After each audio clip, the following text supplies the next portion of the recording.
Several times a month, I make myself available to the members of the 1% to help them on their road to 1 million.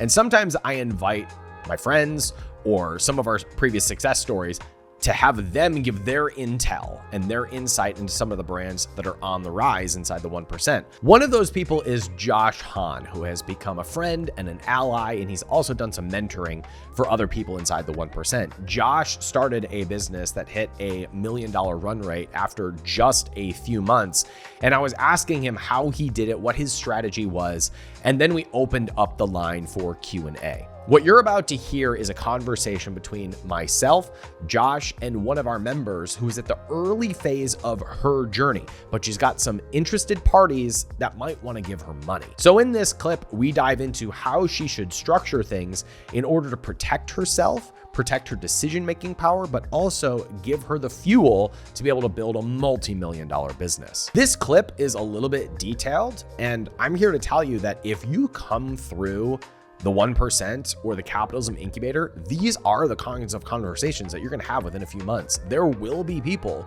who want to fund your business. There will be influencers who want to take part in what it is that you're doing. There will be mentors and advisors who have built multi-million-dollar companies that want to be a part of what you're doing, because we know what to do and we've seen what works. And if you want to follow in both of these individuals' footsteps, come apply for a spot inside the 1% at capitalism.com/1. Hi, Ryan. Hi, Josh. Hi. Good to see you. I heard you had big news this week. Yeah, we had a lot of news. I've experienced the real CapCon crash, but it was good. It's all good. Well, update everybody with what's going on, because I've heard you've had some good news. Sure. Yeah. So left CapCon. My goal was to take a sale. We took 53 pre-sales. So it was really kind of flying high. Congratulations. Thank you. And then I was practicing my pitch deck with some of my family and friends, and I actually was offered not equity investment. I was just offered money to help get the vision going. So pretty substantial amount. So Josh, this is so perfectly timed, and I really appreciate you sharing your story. So I went from that to now I've had 3 people offer me investment at this point. I've only taken 1 so far because I need to process through it. And this was exactly why I'm having some trepidation. And then I get an email from our co-man that my low sugar, high protein snack has more sugar in it than a Coca-Cola. And I was flipping out. So she had my spec sheet. She had everything. She said she was prioritizing the protein content. And in doing so, I think she was trying to mask the taste. Anyway, it was a whole week. Greg's amazing. Greg Johnson, shout out to you for being awesome. But ended up working with somebody that has a mutual contact from the 1% and from the incubator. And I got a new co-man and within 4 days, a new co-man and a new food scientist. So just signed my contract with her yesterday, did a lot of research. She's in every grocery store across the country. So it was the right thing, right? It just was a little bit of growing pain. So I feel you on the post CapCon crash. Yes. For sure. So you've had 53 pre-sales, you've gotten funding, and you've secured a new co-man. That's if you're doing that during a CapCon crash, you're doing just fine. Good work. Good. Emotionally, it feels different, but that's good. I get it. Where are you based, by the way? I'm in West Palm Beach. Okay, cool. All right. What can we help you with? Yeah, perfect. So I appreciate it.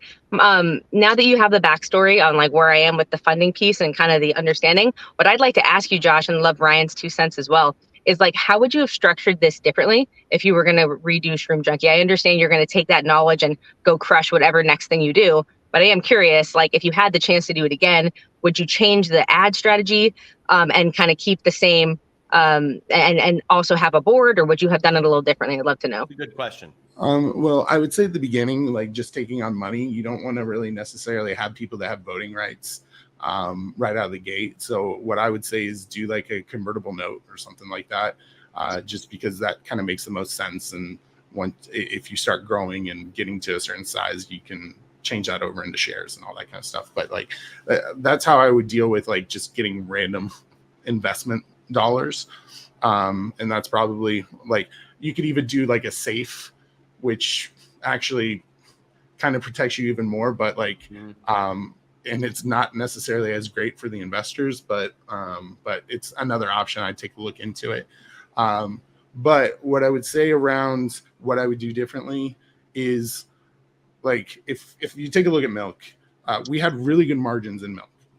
But there's not a lot of dollar value in there.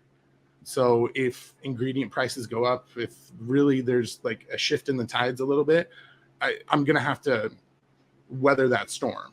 So when I start taking a look at like how to make money with a milk product, people already have like a preconceived notion of how much I can charge. If I charge above that, then they're like, what is this? Like, this is ridiculously expensive.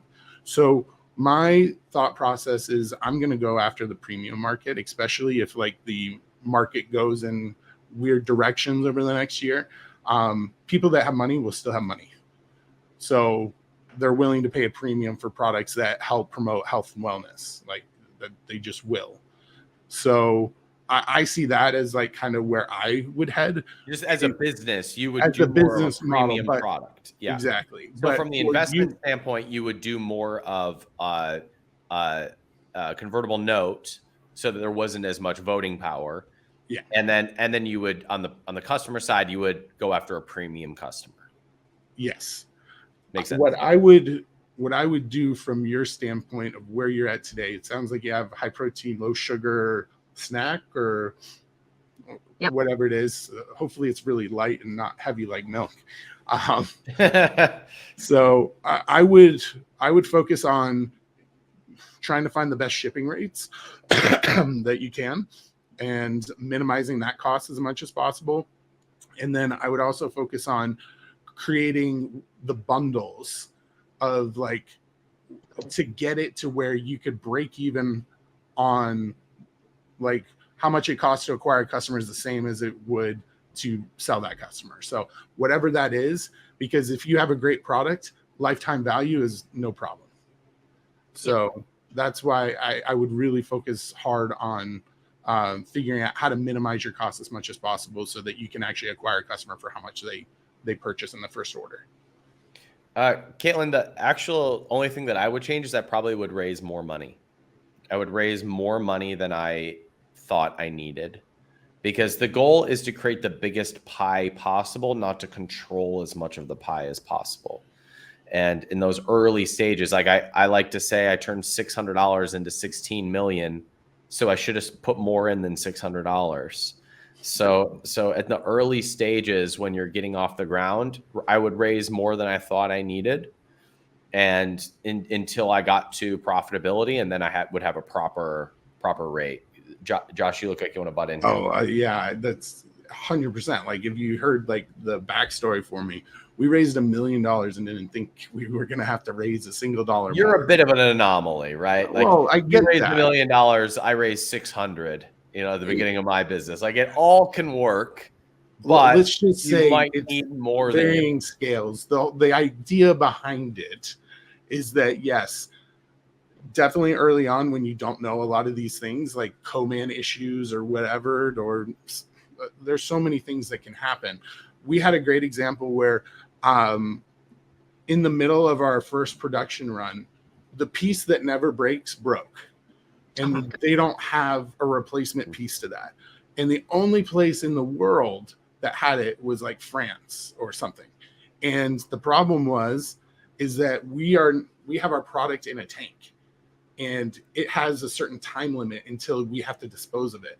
So we had to get a first class ticket for that part, put it on an airplane, fly it, install it, and just hope it worked. And luckily it did, and we were able to save it. But the point being is that you don't know when stuff like that's going to happen.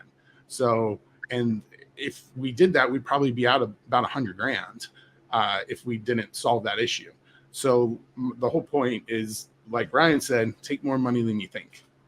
Okay, quick follow-up question to that. And I realize this is a bit of a novice question, so I'll preface that. So when I'm considering taking investment, one of the trepidations I have is like where I'm going to put that money. Is that money going, like inevitably, yes, in the larger scheme, it's all going to go to make more money because it's going to make the project run and to acquire customers. But when I think about like where it gets allocated, and so that's the problem. Okay. Because the reason I'm interrupting here is because when you're thinking about if I've got money, where is it going to go away? That's a problem. You see what I'm saying? I'm going to raise money. Where am I going to spend this? You don't. Okay. You don't spend all of it. You keep a 6-month runway, and you keep money there for higher inventory runs, and you still treat the business as if you've got nothing. Right. You still be protective of those dollars, but now you have runway so that when you can have 6 months to test your ad creative and lose money in those 6 months and break even on ad spend and lose as little as possible until you scale up. Like those are the things that the money, it's there to give you a cushion for you to make good decisions, not for you to just go. Yeah. I've set a rule in place. I won't spend it for 90 days because I wanted to make sure Good. I go through a thing, but I didn't realize that was like the heuristic to have a 6-month run rate. Okay. That was helpful. Thank you. Yeah. Or 3, like it just having a cushion, right? Giving you a cushion to be able to make appropriate decisions for the long-term growth of the business. Yeah. So you don't have to make short-sighted decisions that will hurt the business growth later on. Right. Josh, last question, because I want to give others a chance. You mentioned testing out your ads and stuff. Is that something you were operating yourself, or did you have like a partner that you worked with, like a specialist, and then you just managed it? I didn't want to kill myself and do everything in the business, so I did hire an agency to help with the ad creative. I had another agency that helped with email marketing. I had another agency that, same agency did Amazon. So anyways, there's agencies that I lean on to be able to get quick support and to push the buttons. But I make sure that I have an understanding of those things and how they work, or I lean on a friend or somebody that I know that's really good at that and say, hey, does this make sense? Like they're telling me this, but this is happening. Does this make sense? And then I can go back and make them better at their own job. Thank you guys. Josh, I wish you the best. Can't wait to see what you do. Give a quick plug for your product. Okay, sure. So Snacks by Nature, Mighty Morsels, just closed pre-sale. We are high protein, low sugar, made by nature for you to go take your kids out and enjoy getting back to nature and connecting. You can find us on snacksbynature.com. And you can check out our parenting podcast at Parenting on Purpose on YouTube. Good work. All right. We'll see you later. Thanks for being here.